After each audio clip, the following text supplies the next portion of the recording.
First of all, I just really want to thank you for being here and taking a little bit of time to talk to us and to do an interview with us. This is for our school's KSAC channel. So it's a part of our broadcasting class here at San Antonio Christian High School. My first question for you, because you were talking so much about the great state of Texas, and it's obvious how much you love our state, and you chose to serve here as the governor of our state. And I just want to know what makes Texas so special to you personally.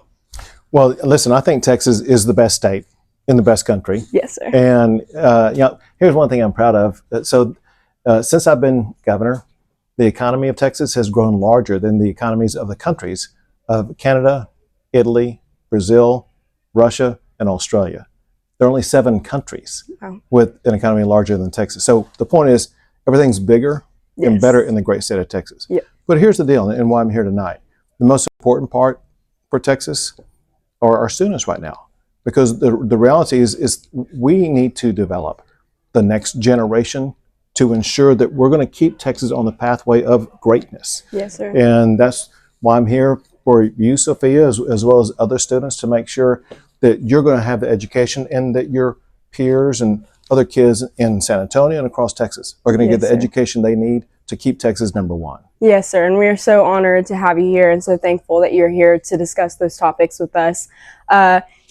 Going right into that, as the governor of Texas, that's a big role, big leadership role. What advice would you have for young kids, the youth of Texas, on leadership and how to develop better leadership skills? Well, I'll tell you that the first thing, which may not come to mind to a lot of people, is the most important thing, whether it's leadership or anything else.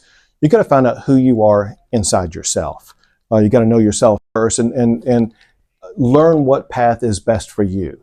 If you try to force your way down a pathway that's really not you, it's just not going to work out and you won't be a leader. If you can find something that you're passionate about, that gives you energy, that you love to do, and you can devote yourself to, then you will naturally rise up and be a leader.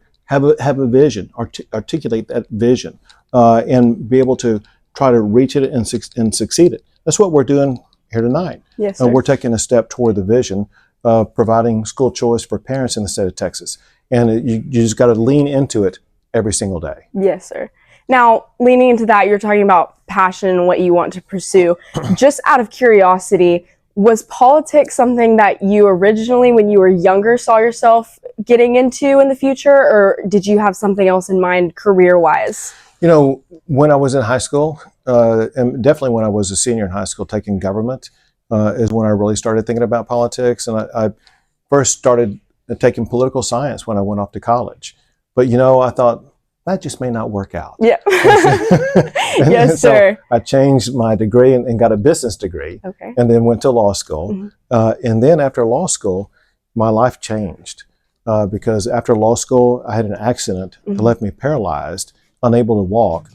And I had no idea what was going to happen to me. Mm-hmm. But I'll tell you something, especially being at a Christian school. One thing that I did is I'm a Christian, and I constantly listen to what I feel God is guiding me to do. Yes, sir. And what it seemed like in only the mystical ways of God, I was placed on the pathway to getting back into politics, which I did. And as they say, the rest is history. Yes, sir. So a little bit more of a lighthearted question, something that I think the students would be really interested in.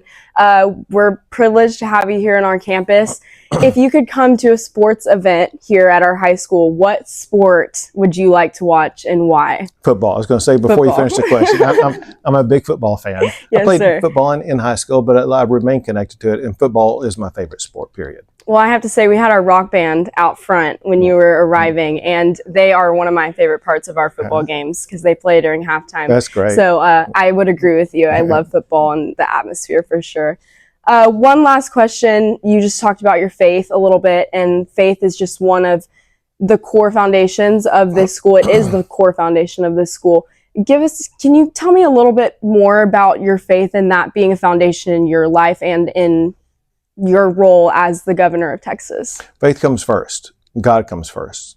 I wouldn't be anything. I wouldn't be anywhere and wouldn't have accomplished nothing without God. And there's actually a hierarchy.